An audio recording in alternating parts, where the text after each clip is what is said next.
गढीमा त्यसमा हिजो विषम परिस्थिति बन्यो। त्यत्रो बाढी पहिरो गयो, धेरै जनधनको क्षति भयो।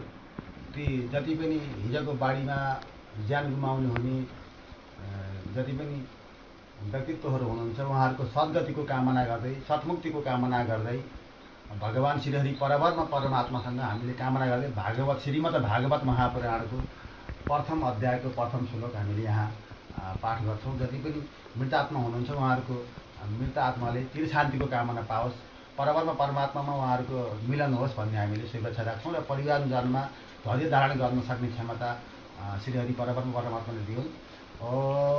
ओम जन्माद्यस्य यतोन्मयादितरतस्ते सविज्ञास्वराट् तेने ब्रह्महृदायादिकवये मुह्यन्ति यत्सूरया तेजो वारिमृतं यथा विनिमयो यत्र त्रिसर्गो मृषा धाम्ना स्वेन सदा निरस्तकुहकं सत्यं परं धीमहि।